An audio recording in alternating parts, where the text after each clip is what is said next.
Assalamualaikum warahmatullahi wabarakatuh. Perkenalkan kami di kelompok 11. Dengan saya Dinda Putri. Saya Nani Pranesti. Saya Muhammad Faizal. Kami akan menampilkan roleplay mengenai teori konseling direktif, non direktif, dan efektif. Berikut videonya. Selamat pagi, selamat duduk. Ibu apa kabar? Baik. Baik ya. Sini naik apa tuh? Naik taksi. Oh, naik taksi ya. Gimana jalannya macet? Macet. Gitu. Baik, Ibu, perkenalkan nama saya Enda. Saya adalah konselor yang akan membantu Ibu selama transaksi konseling ya. Silakan perkenalkan nama Ibu. Nama saya Rani. Membantunya ya, Mbak.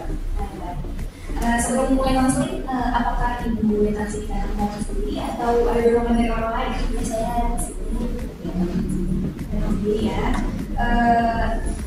Ibu tahu di sini ada konseling tahu dari mana? dari internet. Dari internet ya, berarti nyanyi sendiri dong. Iya. Oke. Baik, saya akan mulai konselingnya Ibu. Saya lihat Ibu agak olahan nih, ada apa nih? Boleh diceritakan? Ya, saya jatuh dengan anak saya yang tidak bisa konsentrasi saat belajar, baik di kelas maupun di luar kelas. Itu terjadinya sejak kapan? Sejak usia satu SD. Oh gitu. Emang dia tidak konsentrasinya seperti apa? Jadi walaupun menjadi dua sekolah, itu kan satu atau dua soal yang dikerjakan itu, terus juga kurang konsentrasi. Kurang konsentrasi. Jadi dia yang mengerjakan tugas itu tidak konsentrasi ya? Cuma satu dua soal. Ada lagi ciri yang lain? Kayak susah dengar nasihat dari saya juga. Gitu. Kayak orang yang ngasih nasihat dia enggak Jadi dia gimana reaksinya? Nggak menerimanya kayak gimana? Terus kan? ya mau terus gitu. Oke, dan menerima orang lain ya? Juga mau dari saya. Oke.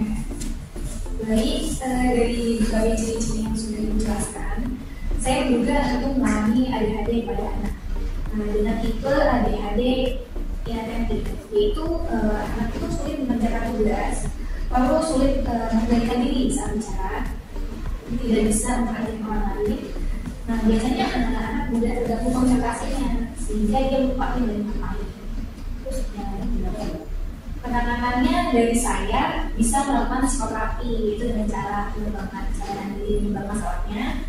Lalu selanjutnya memahami proses dalam berpikir dan juga perilaku melalui cara penerapan baru. Kalau begitu saya juga enggak.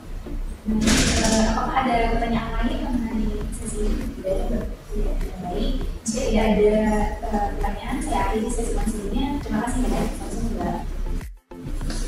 Misi. Dari mana? Saya dari Tambun. Jarak Bapak ke sini tertinggal berapa? Sekitar 30 menit dari rumah saya ke ini. Oh ya, gimana kabarnya? Alhamdulillah ya, kalau saya. Sudah kesini naik apa ya? Saya di sini naik mobil. Sebelumnya ada wanita, Bapak ada wanita. Jadi saya memiliki anak 8 tahun, sekitar sekolah dasar. Dia kesulitan fokus sehingga menurun. Fokusnya menurun, kesulitan fokus itu mengganggu dalam akademik.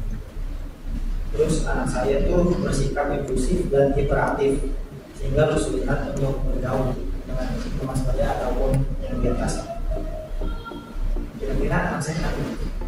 Anak saya mengalami ADHD atau yang kesulitan dalam akademik maupun akademik. Dan bisa juga kurang bergaul dengan manusia.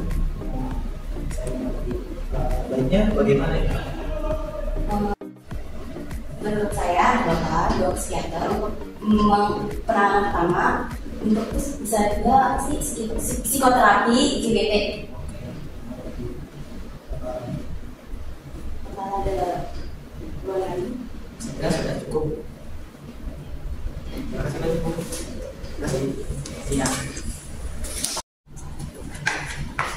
Permisi, Iya, selamat siang. selamat siang. Selamat dulu. Gimana sih tadi? Alhamdulillah lancar. Saya sini tadi pakai taksi. Sini dari mana? Dari rumah. Oke. Langsung nanti kita coba ya. Makan saya Fadis. Di sini saya sebagai mentor dan saya membantu Anda selama proses berlangsung. Oh iya Pak, perkenalkan nama saya Anda. Mohon bantuannya Pak untuk mesin. Sebelumnya saya ingin menanyakan ibu dalam sini atas keinginan pribadi atau dengan teman-teman. Ini keinginan saya sendiri. Saya ingin mengonsolin mengenai anak saya Pak. Kenapa bisa gitu? Jadi Pak, saya bingung. Anak saya udah kelas 2 SD. Tapi beberapa bulan ini anak saya mengalami penurunan dalam belajar. Dia susah berkonsentrasi di kelas. Kalau di rumah sikapnya kayak gitu. Kalau di rumah anak saya suka ngelamun, tapi terkadang hiperaktif juga dan susah untuk diem. Kalau itu ada laporan dari sekolah terkait masalah itu.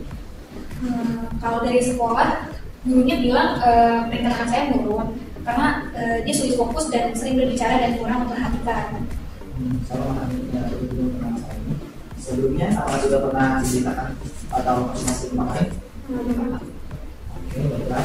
Dari ciri-ciri yang sudah diceritakan pada saya, anak ibu mengalami ADHD atau attention deficit hyperactive disorder atau ADHD adalah gangguan mental dengan yang terjadi pada anak-anak biasanya di dalam ADHD adalah sulit fokus dan atau susah memusatkan perhatian, impulsif, serta hiperaktif.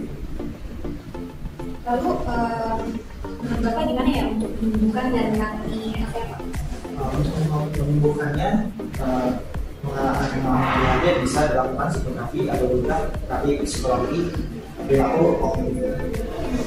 Oke, kalau saya melakukan terapi setiap minggu. Kalau itu apa ada yang masih ditanyakan? Saya kira sudah cukup sampai di sini Pak, saya sudah jelas. Kalau itu saya akan akhiri konsultan ini. Kita akhiri kan? Iya Pak, terima kasih ya. Selamat siang. Itu dia hasil dari roleplay kami bertiga. Semoga bisa bermanfaat. Terima kasih. Wassalamualaikum warahmatullahi wabarakatuh.